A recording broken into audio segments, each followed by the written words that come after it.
چھلکنے لگتا ہے۔ تھوڑی دیر آپ کی توجہ چاہیے، 10 سے 15 منٹ بات کروں گا، زیادہ زحمت نہیں دوں گا۔ ایک مرتبہ دعا کریں کہ مالک جس خلوص نیت کے ساتھ انور بھائی نے یہ فرش بلا بچھایا ہے، بھائی بچھانے والوں کو بچھانے کا، پڑھنے والوں کو پڑھنے کا، سننے والوں کو سننے کا اجر عظیم عطا فرما۔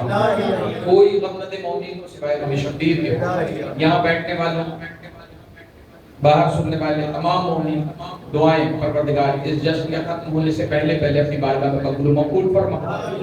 زیارت مدینہ، زیارت مکہ، زیارت کرب و بلا سے مشرف فرما۔ نمازی بنا، پرہیزگار بنا، گناہوں سے بچنے کی توفیق عطا فرما۔ تو جو واسطہ محبت والے محمد کی عزت کا والے ہمارے وارث جو کہ ہر مشکلات کا حل نبی کا بیٹا ہے، ہر مشکلات کا حل ہمارے امام کے قدموں میں ہے۔ مولا فلسطین ہو، کشمیر ہو، بارہ چنار ہو، پاکستان کا کوئی حصہ ہو، دنیا کا کوئی کونا ہو، ہمارے امام کے ضرور میں جلد تاجیل فرما، ہمیں مولا کے امام انصار میں شمار فرما۔ ایک مرتبہ درود پاک کا نذرانہ پیش کریں تو میں کچھ آپ کے خدمت میں عرض کرتا ہوں۔ ایسے نہیں، کافی تعداد میں بیٹھے، جتنے بیٹھے میرے لیے کافی ہیں۔ مرتبہ مل کے بابا سے بلند درود جزاک اعوذ باللہ من الشیطان الرجیم، بسم اللہ الرحمن الرحیم۔ ان اللہ و ملائکتہ یصلون علی النبی یا ایھا الذین آمنوا صلوا علیہ وسلموا تسلیما۔ اللہم صلی علی محمد و علی محمد۔ دیکھیں انسان پہچانے نہ پہچانے، کائنات کا ذرہ ذرہ نبی کو پہچانتا ہے۔ ساری کائنات اللہ نے اپنے نبی کے، اپنے حبیب کے صدقے میں خلق فرمائی، اور پروردگار اپنے ملائکہ کے ساتھ اپنے نبی پہ درود بھیج رہا ہے۔ ہم اور آپ ہی درود نہیں بھیج رہے ہیں، ہمیں تو حکم ہے کہ ایمان والوں کو بھی چاہیے کہ وہ نبی اور آل نبی پہ درود پڑھیں۔ اچھا درود کیا ہے؟ بہت زیادہ زحمت نہیں دینی، سنیں گے بس کہ درود کیا ہے۔ کسی نے چھٹے امام جعفر صادق علیہ السلام سے پوچھا کہ مولا درود تو دعا ہے رحمت کی، اور نبی رحمت للعالمین ہے، تو رحمت پر رحمت کی دعا کیوں کی جائے؟ نبی رحمت ہے کائنات کے لیے، تو رحمت پر رحمت کی دعا کیوں کی جائے؟ ابھی میں نے آپ کے سامنے آیت پیش کی، آپ ہر اذان میں سنتے ہیں ان اللہ و ملائکتہ یصلون علی النبی، پروردگار کہہ رہا ہے کہ ہم اپنے ملائکہ کے ساتھ اپنے نبی پہ درود بھیج رہے ہیں۔ تم اگر صاحبان ایمان ہو تو تم پر بھی واجب ہے کہ تم درود بھی بھیجو اور تسلیم بھی کرو جیسا تسلیم کرنے کا حق ہے۔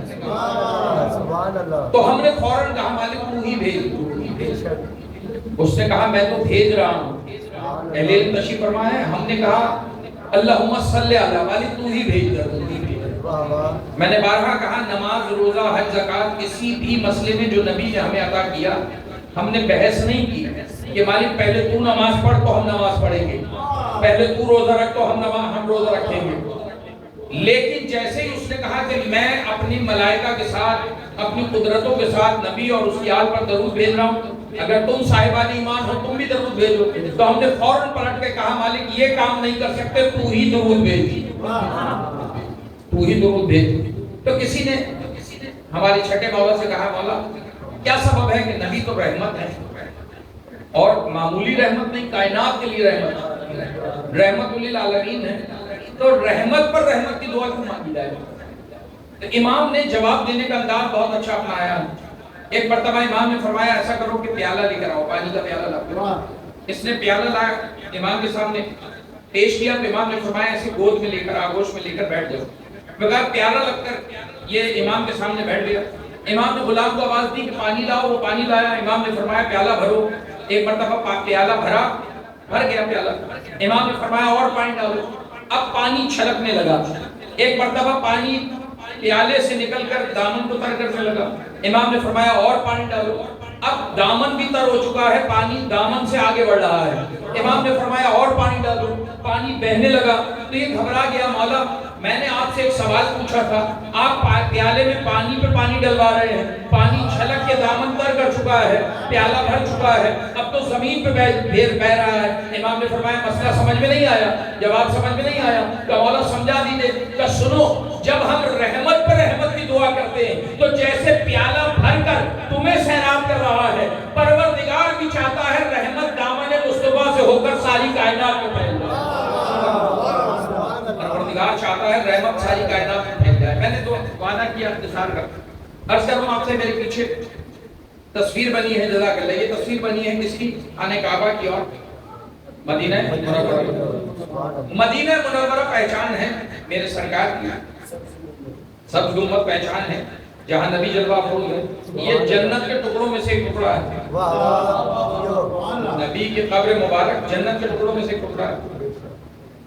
اب اس کے ساتھ تصویر ہے کعبے کی. کعبہ کیا ہے؟ کعبہ خانہ کعبہ ہے جس کی طرف رخ کر کر ہم نماز پڑھتے ہیں. بس آپ نے یہ بات سنی, جشن ہو جائے گا انشاءاللہ, میلاد ہو جائے گا. مجھے بتائیے یہ پہلا اور آخری کعبہ ہے؟ یہ جو کعبہ ہے یہ پہلا اور آخری قبلہ ہے یا اس کے علاوہ بھی قبلہ ہے؟ بھائی نے کہا بیت المقدس وہ قبلہ اول ہے. پہلے وہاں نماز پڑھتے تھے اور پھر نماز کا حکم ملا قیامت تک کے لیے خانہ کعبہ کی طرف. دو قبلے ہو گئے. اگر اجازت دیں تو میں آپ کو کچھ اور قبلے بھی دکھاؤں آج کی طرف. آج کی شکل میں کچھ اور قبلے بھی دکھاؤں. یہ جو کعبہ ہے ہر مسجد اس کی شبیہ ہے. خانہ کعبہ کی شبیہ ہے مسجد نبوی. مسجد نبوی کی شبیہ ہے ساری مسجدیں. اب عرض کر رہا ہوں آپ سے یہ قبلہ اول ہے کہ نہیں؟ یہ ہدایت کا پہلا گھر ہے مگر قبلہ اول ہے بیت المقدس. گھبرا کے نہیں سنیں گے, زیادہ زحمت نہیں ہوگا. عرض کر رہا ہوں یہ ہے خانہ کعبہ, یہ ہے قبلہ, لیکن پہلا قبلہ ہے قبلہ اول. اچھا کیا قبلہ اول پہلا قبلہ ہے؟ کہ زمین پہ تو پہلا قبلہ ہے, لیکن کیا پوری کائنات میں یہی دو قبلے ہیں؟ کہ نہیں. ابھی آپ میرے ساتھ ہو جائیں گے. ہر چیز کی نقل ہے تو اس کی اصل ہے تو اس کی نقل بنی ہے. خانہ کعبہ نقل ہے زرہ کی. جہاں حضرت عیسیٰ رہتے ہیں زرہ ہے چوتھے آسمان پر, اور زرہ سے بالکل اوپر ہے معمور. بیت المعمور ہے آسمان پر پہلا گھر. نبی معراج پر گئے تو جیسے ہی ساتویں آسمان پہ دروازہ کھلا تو نبی نے کہا پروردگار یہ تو بالکل کعبے جیسا ہے. آواز قدرت آئی نہیں یہ کعبے جیسا نہیں ہے, کعبہ اس جیسا. کعبہ اس جیسا ہے. اب کتنے قبلے ہو گئے؟ بیت المقدس, خانہ کعبہ, زرہ اور معمور. 4 قبلے ہو گئے. کیا یہی 4 قبلے ہیں؟ پریشان کر رہا ہوں آپ. اب کیا کروں, چنے ہوئے لوگ بیٹھے ہیں تو میرا دل ہے کچھ چنی ہوئی باتیں آپ کی سناؤں گا. تو کیا بس یہی قبلے ہیں؟ نہیں, خالی یہ قبلے نہیں ہیں. ابھی میری تائید کریں گے. ابھی لوگوں کو نہ معمور کا پتہ تھا, نہ زرہ کا, نہ خانہ کعبہ کا, نہ ہی بیت المقدس کا. اچھا یہ بھی معلوم ہے آپ کو کہ بیت المقدس کو قبلہ کیوں بنایا اللہ نے خانہ کعبہ کے ہوتے ہوئے؟ بیت المقدس کو قبلہ اس لیے بنایا کہ حضرت سلیمان نے تو مسجد بنائی تھی, مسجد اقصی, لیکن آپ نے مسجد میں ایک ایسا کمال کر دیا کہ اللہ کو رخ جانب کروانا پڑا. کہ وہ کیا کیا ہے؟ کہا اللہ کے نبی حضرت سلیمان نے جو داؤد علیہ السلام کے بیٹے ہیں مسجد تعمیر کی. مسجد تعمیر کرنے کے بعد آپ نے کیا کام کیا کہ اس گھر میں, اللہ کے گھر میں تابوت سکینہ رکھ دیا. حیات بھائی تابوت سکینہ رکھا. تابوت سکینہ کیا ہے؟ قرآن میں تابوت سکینہ کا ذکر ہے. تابوت سکینہ میں ہر نبی کی کوئی نہ کوئی نشانی موجود ہے. کسی نبی کی انگوٹھی ہے, کسی نبی کا امامہ ہے, کسی نبی کا جبہ ہے, کسی کی قبا ہے, کسی کی نالین ہے, کسی کا عصا ہے. تو پروردگار عالم نے کعبے کے ہوتے ہوئے بیت المقدس کو قبلہ بنایا. پروردگار کیوں بنایا؟ کہ اس میں ہمارے تمام نبیوں کی نشانیاں رکھ دی گئی ہیں. تو جس کعبے, جس قبلے میں نبیوں کی نشانی ہو وہ قبلہ ہے. مالک پھر جب وہ قبلہ تھا تو تو نے خانہ کعبہ کو قبلہ کیوں بنایا؟ کہ یاد رکھنا وہاں تو خالی نشانیاں تھی, اس گھر میں تو اسے اتارا ہے کہ جس کے چہرے میں آدم کا علم بھی نظر آتا ہے, یوسف کا جمال بھی نظر آتا ہے, عیسیٰ کا زہد بھی نظر آتا ہے, محمد کا کمال بھی نظر آتا ہے. یعنی مولا علی کو خانہ کعبہ میں اتارا تو اللہ نے حکم دیا اب رخ کرو خانہ کعبہ کی طرف. نہیں گھبرا کے سنا میں نے آپ کو کتنے قبلے بتائے؟ 4 قبلے. اچھا پھر سوال یہی ہے کہ صرف یہی قبلے ہیں یا کوئی اور بھی قبلہ ہے؟ علی بھائی مسکرا رہے ہیں کوئی اور بھی قبلہ ہے؟ تو ابھی میرے ساتھ ہو جائیں گے آپ. آسمان پر جو سب سے پہلا قبلہ بنا نا، سب سے پہلا قبلہ بنا، معلوم ہے وہ کون ہے؟ وہ ہیں جناب آدم علیہ السلام. ارے ہر محفل میں تو سنتے ہیں اللہ نے حکم دیا وَنَفَخْتُ فِيهِ مِن رُوحِي فَقَعُوا لَهُ سَاجِدِينَ. جیسے ہی آدم نے روح داخل کروں فوراً سجدے میں گر جانا. جیسے ہی روح داخل کروں فوراً سجدے میں گر جانا. مالک خانہ کعبہ تھا، تو نے اسے سجدے کے لائق کیوں نہیں بنایا؟ کہ اس لیے کہ خانہ کعبہ تو ہے، ابھی اس میں روح کعبہ نہیں آئی ہے. جس دن روح کعبہ آئے گی خانہ کعبہ بھی سجدے کے لائق بنا دے گی.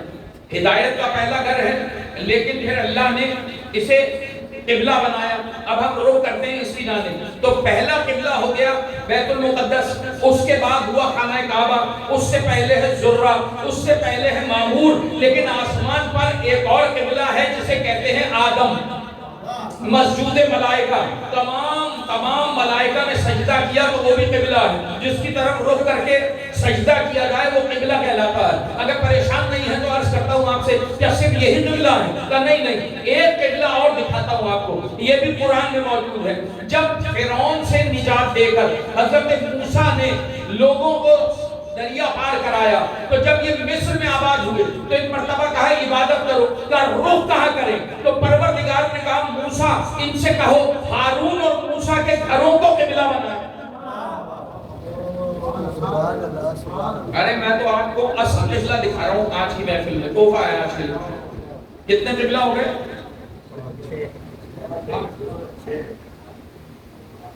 گن میں بیت المقدس، خانہ کعبہ، زرہ، معمور، آدم، موسیٰ اور ہارون کے گھر.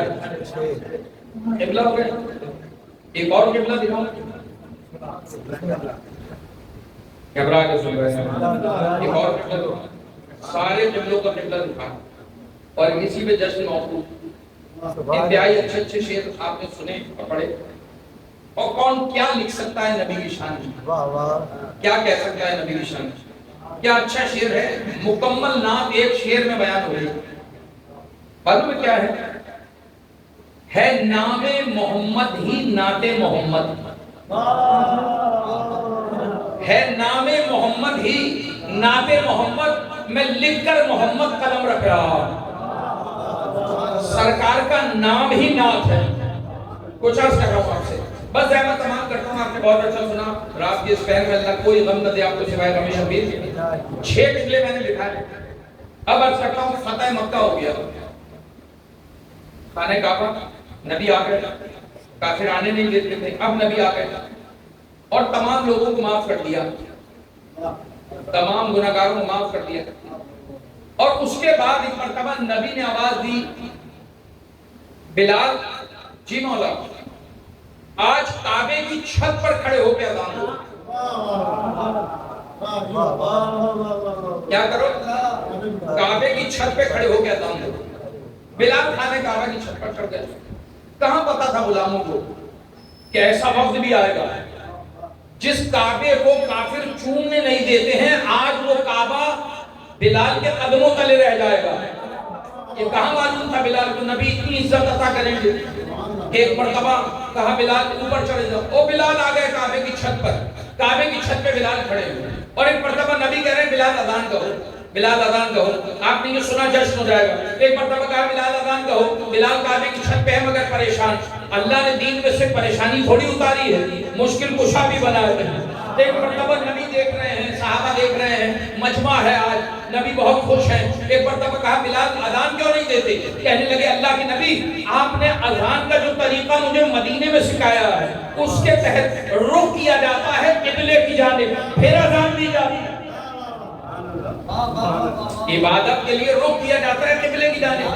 اب سرکار آپ نے مجھے مدینے میں بتایا تھا، پہلے ہم بیت المقدس کی طرف اذان لیتے تھے، نماز میں آپ نے رخ پھیر دیا خانہ کعبہ کی جانب، اب ہو گیا قبلہ خانہ کعبہ. تو ہم مدینے سے قبلے کی طرف رخ کر کے خانہ کعبہ کی طرف رخ کر کے اذان دیتے تھے. اللہ کے نبی اب تو میں کعبے سے اوپر ہوں تو میں کعبے سے اوپر ہوں، مجھے بتائیے میں اب کس جانب دیکھ کر اذان کہوں؟ نبی نے کہا بلال سمجھ میں نہیں آیا، میں نے آپ کو بھی بتائے 6-7 قبلے، مجھے نہیں معلوم میں نے کیا عرض کیا، بلال بتا کہاں اذان دے گا؟ کہا یہی تو پوچھ رہا ہوں کہ آپ فرمائیے، آپ نے کہا تھا قبلے کی جانب رخ کر رہا ہے، اب قبلہ تو رہ گیا پیروں کے نیچے اور میں ہو گیا کعبے سے بلند، اب مجھے بتایا میں کہاں رک کر کے نماز پڑھوں اذان دوں؟ نبی نے فرمایا نہیں سمجھا، کہا نہیں، کہا محمد کو دیکھتا جا اذان دیتا جا۔ اللہ اکبر، کو دیکھتا جا یا رسول اللہ،